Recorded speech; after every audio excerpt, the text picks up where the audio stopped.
Night Beat.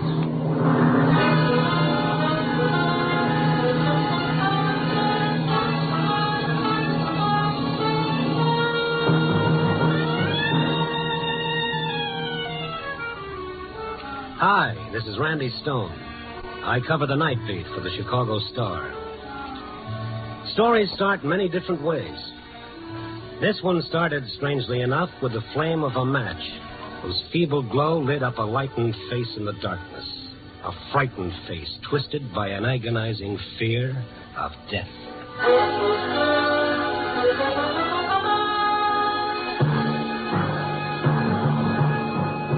Night Beat, starring Frank Lovejoy as Randy Stone.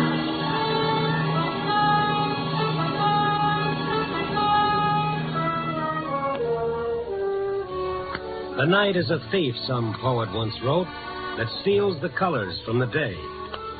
It's kind of pretty if you like words, but for my dough, they're not exactly true. Because there are colors at night. The burning red of passion, the angry green of jealousy, and the ugly, terrifying black of fear. This was one of those nights when pickings were slim. I'd cover the town from Henry's bar in the Mart, out to Hyler's on the North Shore, and back downtown again with nothing to show for it. I was taking a shortcut through Lincoln Park to pick up my car. At that time of night, the park was pretty deserted, except for this girl walking up ahead of me. Not a bad silhouette, I might add, against the distant light. We were about halfway through the park when suddenly she stopped and threw herself onto a bench at the side of the path. There was something almost desperate about the way she did it. I ran up to her. Excuse me, are you all right? Yes, I'm all right. Well, I thought maybe you were sick or something. I told you I'm all right. Will you please let me alone? Oh, now look, lady, it's not what you think. Well, this park at this time of night, it's no place for a girl to sit around by herself. I don't need any help. Just go away. Oh, sure, I'll get lost. I can see you're all right. Only you don't mind if I just sit here and smoke a cigarette before I go. It's a public park. I don't care what you do. Thank you. You care for a cigarette? No. Of course, in order to really enjoy a smoke, you've got to have a match first. I said in order to enjoy a smoke, you've got I heard you. Here. Thank you. Here. Keep the book. No, you better hang on to these. I won't need them. Well, you might need them later tonight. After tonight, I won't need anything. Oh, now, wait a minute. That's no way to talk. The only time you're not going to need anything, sister, is after you're dead. Why did you say that? What? That about being dead. For no reason. Why? Because after tonight, I will be. The girl jumped up and started running. Here was a kid that was afraid. Afraid of death or afraid of life. But then, isn't everybody? I turned the matchbook over and looked at the ad on the cover. Penguin Club. A little all-night jump and jive place over on Clark Street. That's one I've been missing lately. On a hunch, I ambled up North Avenue in that general direction, turned up Clark a ways, and there it was.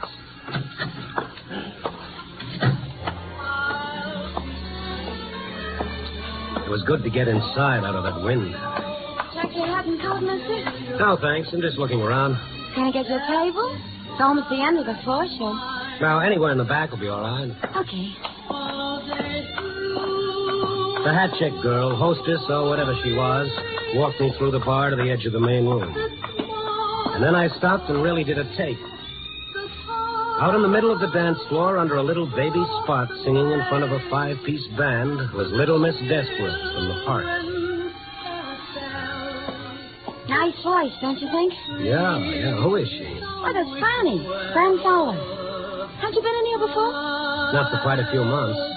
Of course, she hadn't got much experience yet. From out of town, Someplace over in Wisconsin. Not bad looking, huh? Oh. In everything. Hey, what's wrong with her? Gee, I don't know. I can't. Well, how do you like that? Come on, let's give the little girl a great big hand. Nothing like a real sad song to wind up a real sad act, especially for a real sad tomato like tomato. No, it's all in fun, so let's dance. Come on, you lucky guys and girls, get over here, move around. Hiya, Peggy. You got some live one, huh? Hello, Tommy. This is Tommy Mason. Ain't he the one? Yes, he's quite the one, all right. Hey, Tommy, you sure covered up for Franny, all right? Never let down. Keep 'em going all the time. That's show business. You know how it is, mister. Oh, yes, I've heard. The show must go on. It's a new thing. You gotta keep 'em laughing. Honest, mister, he's this way all the time. What a joker. Now, look, about that girl. Franny? Yeah, Franny. What seems to be the trouble? Well, that's hard to say, pal. Maybe she just found out she ain't no Dinah Shore. And she sure ain't. Tommy, you killed me. Seriously, fella, why would a girl break up that way in the middle of a number and start to cry? Could be she got a cinder in her eye. But just to make sure, I'll go ask her. See you later, Tommy. Come on, fella. How's about buying a girl a drink? Oh, sure, in a minute. About this Franny. Look, do we have to talk about her? I thought you came in here for some fun. Maybe I get my fun wondering about people. What time's the next floor show? Next one's at 2, then 4. Oh, they're not kidding about this all-night business. And still another one at daylight. She's singing all of them? How should I know? She missed most of the 12 o'clock show. Just got here for that last number. Any idea where she lives? The rooming house down on Erie Street. No, the number? 391. You know you ask an awful lot of questions. Well, that's my business. I'm a reporter, Randy Stone. I might have known it. Look, you're not going to bother her tonight, are you? Of all nights? Tonight? This is the night that Charlie Dana's being executed down at Joliet. What's that got to do with her? Well, how would you feel? Look, Mr. Stone, she's human. This is the night her boyfriend's going to die.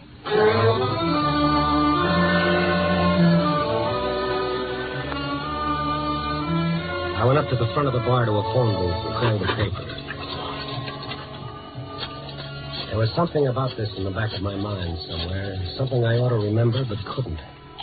I had the girl on the board put me through to Gabby in the library. Library. Oh, hello, Gabby. This is Randy. Yeah, Randy? What have you got on the Charlie Dana case? Still a little early, Randy. Execution's not set until 1:30. No, I mean old stuff. Oh, I got the file right here, Randy. Dug it out earlier for background. Good. Anything on a girl named Fran Fowler? Yeah, let's see. Charlie Dana, small-time gambler, killed a guy named Tonelli. Oh, yes. I remember that. A gambling beef. Execution originally set for November, but he got a couple of months' stay. Oh, here she is, Fran Fowler. Singer in a nightclub. Was supposed to be his alibi, but the DA blew her up on the witness stand. She admitted she wasn't positive about when she'd been out with the guy. Oh, yeah, that was it. I knew it was something. Anything more? Oh, details, Randy, details. Okay, Gabby, thanks. I'll catch up with you. Oh, Mason. Excuse me, were you waiting to use the phone? No, I was waiting to talk to you. Why, certainly, but this time, no jokes, if you don't mind. I'm expecting a headache. You're not funny, Stone. Who are you talking to? Well, isn't that kind of my business? Peggy says you're a reporter. Yes, of a sort. You were asking about Fran, where she lived? That's right. You got to let her alone, see? You printed enough about her. Just a minute, Mason. Those are my lapels that you're hanging on to. Peggy shouldn't have given you Fran's address. I don't want you bothering her. I said let go of my lapels, funny man, or something's liable to explode in your face. Now, you stay out of my way or I'll ruffle that shiny hair. Where are you going? See about a cinder in a lady's eye. You're not going to see her. I won't let you. Can't you see this whole thing's driving her crazy? Tommy, believe me, I'm not interested in harming her or anyone. I'm just a guy trying to do a job. Now, if you'll step out of my way... You're not going there. I won't let you. I won't let Tommy, you. did you ask for it?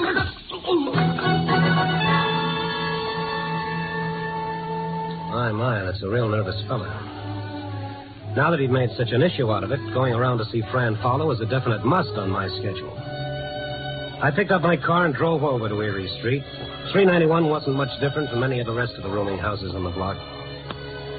I got the number of her room from the mailbox and started down the dingy corridor to room 8. I knocked at the door, but there was no answer. I knocked again, and then I smelled gas. Hey, anyone in there? Miss Fowler! Fran! I put my shoulder to the door, and the flimsy lock snapped open. I rushed into the gas-filled room, holding my breath until I could smash open the window and let in some air. And then I saw Fran Fowler, the girl from the park, lying across the bed. And on the table beside her, one of those 2 burner gas stoves with both jets wide open. I turned them off and started shaking the girl. Miss Fowler, Franny, come on, get up. You got to get out of here. Look, am I going to have to carry you? Put me down. You little fool, this room is filled with gas. Smell my purse. Where? On the table. Okay, I've got it. Oh, Fine thing with a gun in it. give that to me. Outside, baby, outside.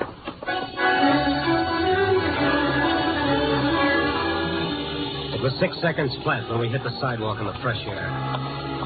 I put Fran in the front seat of my car and then ran around and climbed in behind the wheel. I headed out to Sheridan Road along the lake. The cool, clean air felt good in my lungs, and I could see Fran drinking it in, realizing now how close she'd been. I didn't make her talk until we were a long way out of town. Then I pulled over to the beach side of the road and killed my motor. We, seem to keep bumping into each other in the strangest places tonight. I guess I should say thanks. No, not at all. I'm the one who should say thanks. I still haven't returned your matches. Please don't make fun of me. No, I'm not. You see, I know now who you are. Charlie Daney's girl. Why don't you say it? In my book, you're just a kid I met in the park. What time is it? It's 1:45. Then... Yes, it's probably all over by now. Like me to turn on the radio and... No, I don't want to hear about it. You must love him an awful lot. Love him. I despise him. But still you were willing to alibi for him on a murder charge? I wasn't. I told him I wasn't sure of the time I was out with him, but he made me say it was the exact hour when the man was killed. Didn't you realize you might have been perjuring yourself? I didn't lie. I just didn't remember. It might have been like you said. When you're not sure, what else can you do? Yeah. How'd you happen to get mixed up with him? I didn't know anybody when I first came here. I was lonesome. And he was nice to you. He was. A lot more decent than most of the men who want to take you out when you're working in a club. And why do you hate him now? I didn't know what he did. A lot of people gamble. I didn't think too much about it. Then we got to going out evenings between shows at the club on my nights off. And the killing happened when you and he were supposed to have been out someplace together? That's what he said. He wasn't arrested until a few weeks after the trouble. I couldn't remember if I'd been with him during that particular time or not. Well, it's all over now. You did what you had to. That's about all any of us can do. But you got to forget about it. Put it out of your mind. There's nothing more to worry about. Oh, that's just it. You don't understand. There is. What are you talking about? He promised. He promised, and I know he'll keep his promise. Promised what? I want to see him in prison. In the death house? I had to. I wanted him to understand, but he said I tricked him. What, by telling the truth on the witness stand? He said I double-crossed him. But now he didn't care. Why would he say that? He said he didn't care because the night he died, I would die. And I'm afraid.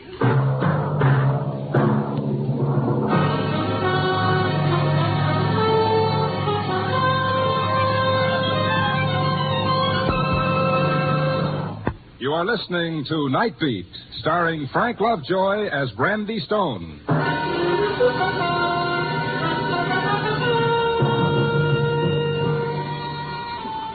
This was real. This was no act. The sound she made would tear you to pieces, like some pitifully frightened animal who'd lost everything in the world. I let her cry it out. After all those months of strain, she'd have to get it out of her system. He said the night he died, I died. Sure. So you were scared. Who wouldn't be? But don't you see, that's just a cruel boast made by a cheap hoodlum who's trying to hurt you, make you feel responsible for his own plight. But he meant it. I know he did. Well, maybe he did at the time, but you've got nothing to worry about now. You had nothing to do with it. He paid for his own crime. Now he's dead, and you're still alive. He'll keep his promise. How can he? He's dead. I know you think I'm crazy. No. But has anyone really tried to harm you? Oh, but this wasn't the night he was supposed to. Yes, I know. The execution was originally set for November. It was that night in November. I hadn't been afraid before. I thought it was like you said, because it was bitter. But all that day I was upset. I told him at the club I couldn't work, and late in the afternoon I got a note from Peggy saying why didn't I go out to her cabin at the dunes for a couple of days. Nobody would bother me, no reporters, and I could get a good rest. So I drove out there that evening. It was quiet. Nothing around. Just empty sand dunes and her cabin all alone on the edge of the lake. I called Peggy at the club to let her know I got in all right.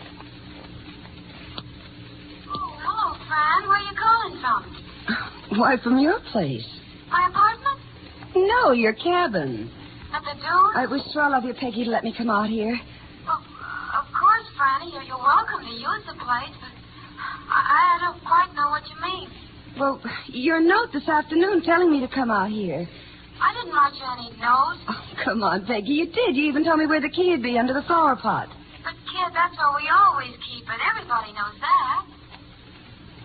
Peggy, Now, don't worry about it, kid. One of the girls probably sent you the note and just hasn't had a chance to tell me about it yet. I should have thought of it myself in the first place. No, wait, Peggy. I'm scared. Well, what in the world of? You remember what I told you about what Charlie said the last time I saw him? It was about tonight that he said when he died. Cut it, Franny. Now cut it before you drag yourself Peggy, back. I'm all alone and I'm scared. I don't know what to do. Franny, you gotta hang up right away. You shouldn't be out there all alone tonight. Get in your car and come back to town as fast as you can. I'll wait for you here. All right, Peggy. All right. I hung up the phone and ran out of the house to my car. I turned on the ignition key and stepped on the starter. It wouldn't start. My car wouldn't start. I looked at the gas gauge. Empty. Somebody had drained the gas out of my car. I got out in a panic and started toward the highway. But there was a car out there, parked behind a big sand dune. I turned and ran back to the house. It was like some crazy, frightening nightmare. I didn't know what I was doing, but somehow I managed to get inside and lock the door. And then suddenly I was at the telephone. Operator? Operator, answer me. Operator, you've got to answer. I want the police. Operator, please help me. Someone. Operator! It was no use. The line was dead. While I was outside, someone had pulled the wires away from the wall. Crawled over to the window.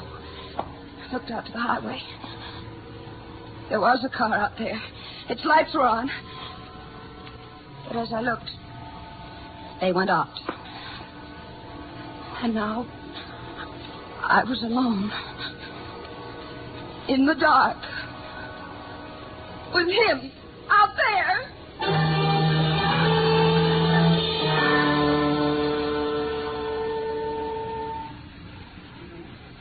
I must have passed out. When I came to, it was morning, and Peggy was there. She and Tommy had driven out after the club closed to find me. But you see, you didn't die that night. But neither did he. Could have been your imagination, you know, this man in the car. No.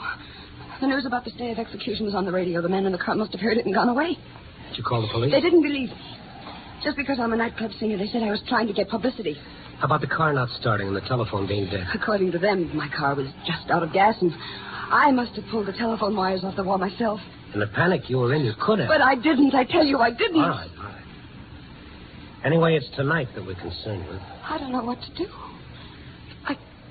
I just don't know what to do. Well, if it's true, this fear you have, you've got to find it out tonight.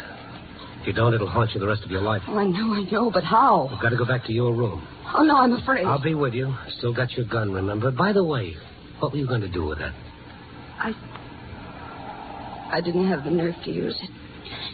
Even on myself. Well, if anything is going to happen, it'll happen tonight. Not tomorrow or any time after that, but tonight.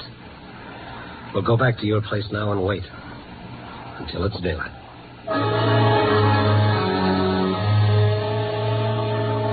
I drove Fran back to the rooming house on Erie Street.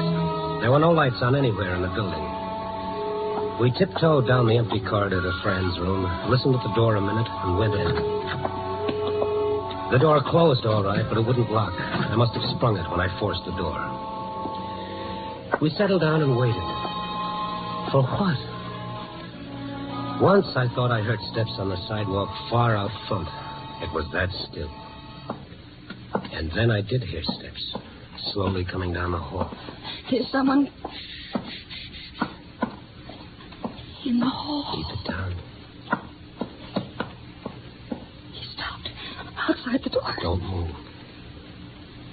Who's knocking at my door? Who's knocking at my door? Who's knocking at my place?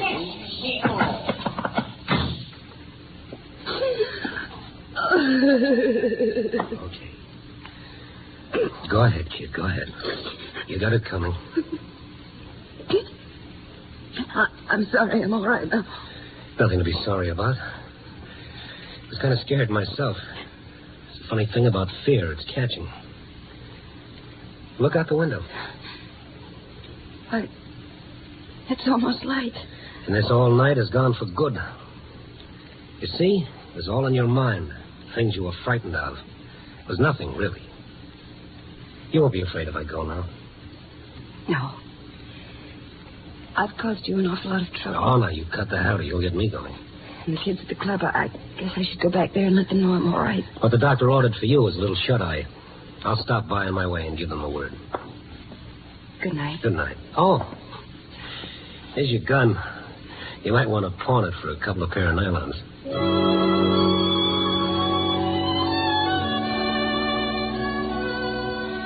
Yes, a real nice tomato-type tomato, as the funny man at the club would say. On the way over, I got thinking about him and that girl, Peggy. Come to think of it, that was one point Fran had forgotten to clear up for me about the note that sent her out to Peggy's cabin at the dunes that night. Yeah, my mind wouldn't let go of that. When I got to the club, it was daylight, and they were folding up the joint, and Peggy was sitting alone at the bar. Well, you got a nerve coming back here after... How's your boyfriend? He's not my boyfriend. It's a figure of speech. Where is he? He just left. Okay, I'll settle for you. If you don't mind, it's a little late for small talk, mister. Okay, I'll give it to you fast. It's about that note you wrote to Fran Fowler last November on the night Charlie Dana was supposed to die. What note? A little late for small talk, remember? I don't know what you're talking about. You don't know anything about a note inviting Fran to stay out at your place at the dunes? I told her. I didn't know who wrote it. Were you telling the truth? Yes, I was.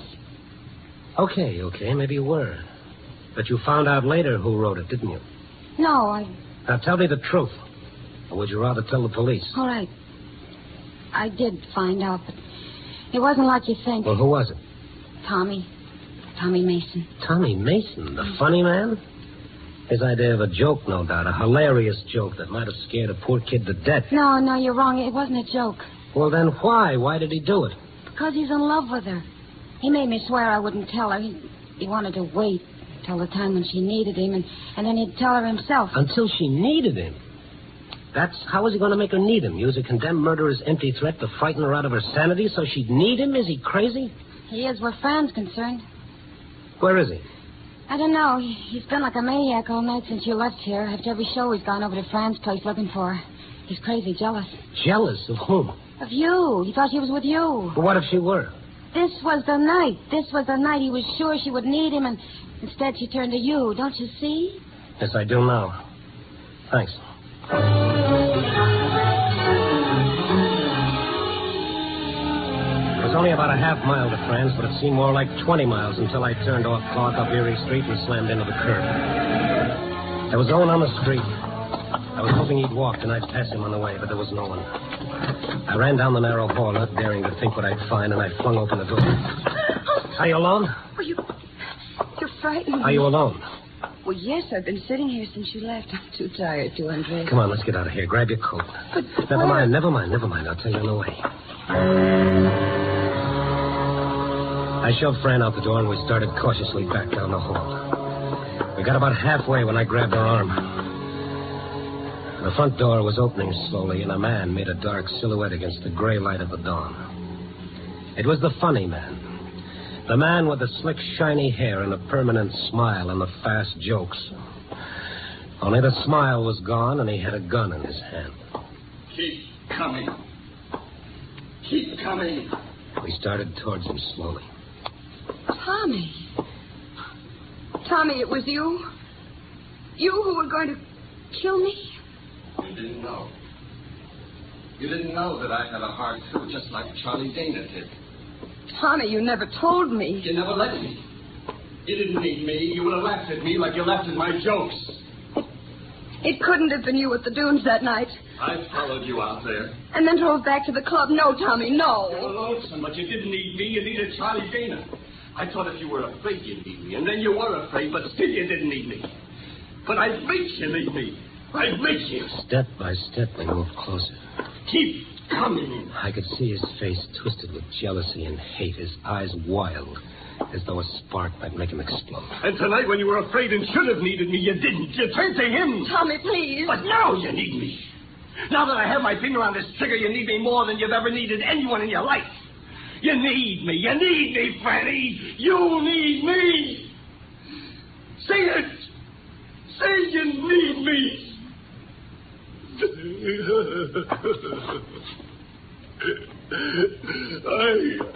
I can't shoot. I can't shoot.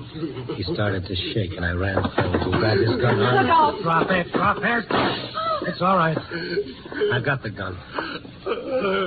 I can't. Is he hurt? Not to what he will be. Get up, funny man. No.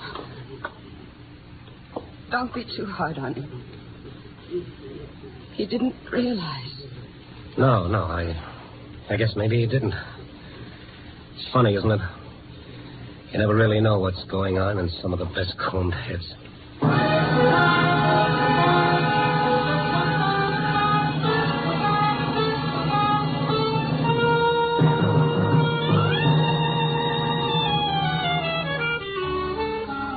Well, that's the way it goes. A little later than usual this morning. The day shift has already moved in and let the night crew wander off to their own private little beds. Well, at least I got to see the sun come up. And here I sit, still trying to make it all add up. But no matter how I figure it, the only answer I get is, you never know about people. But bless them, maybe that's why we love them. See that man walking towards you with a smile on his face? What's he smiling about? Or is it just so you won't notice how he's screaming inside? Ooh, the trouble with me is I haven't had my coffee yet. Coffee, boy.